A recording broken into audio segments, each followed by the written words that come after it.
గౌరవ ముఖ్యమంత్రి గారిని ప్రభుత్వ తీర్మానాన్ని ప్రవేశపెట్టవలసిందిగా కోరుతున్నాను. ధన్యవాదాలు అధ్యక్ష.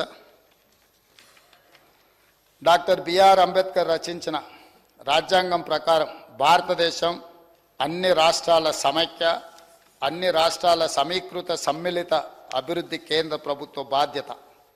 ఈ ఫెడరల్ స్ఫూర్తిని కేంద్ర ప్రభుత్వం విస్మరించింది. కేంద్ర ప్రభుత్వం ప్రవేశపెట్టిన బడ్జెట్లో తెలంగాణకు వివక్ష జరిగింది. తెలంగాణ రాష్ట్ర ఏర్పాడిన నాటి నుంచి ఇదే ధోరణి కొనసాగించింది. ఆంధ్రప్రదేశ్ పునర్వ్యవస్థీకరణ చట్టం ప్రకారం 2 రాష్ట్రాల సుస్థిర అభివృద్ధి కోసం కేంద్ర ప్రభుత్వం అవసరమైన అన్ని చర్యలు చేపట్టాలి. కానీ విభజన చట్టంలో పొందుపరిచిన హామీలను అమలు చేయటంలో కేంద్ర ప్రభుత్వం విఫలమైంది.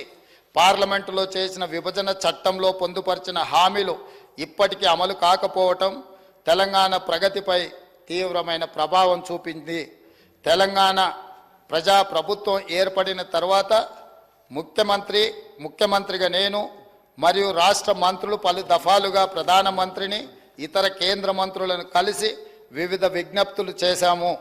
రాష్ట్రానికి సంబంధించిన వివిధ ప్రాజెక్టులకు ఆర్థిక సాయం కోరడంతో పాటు చట్ట ప్రకారం రావాల్సిన నిధులు అపరిష్కృతంగా ఉన్న అంశాలపై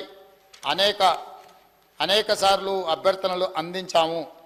కానీ కేంద్ర ప్రభుత్వం వీటిని పట్టించుకోకుండా కేంద్ర బడ్జెట్లో తెలంగాణ పట్ల పూర్తి వివక్ష చూపించింది.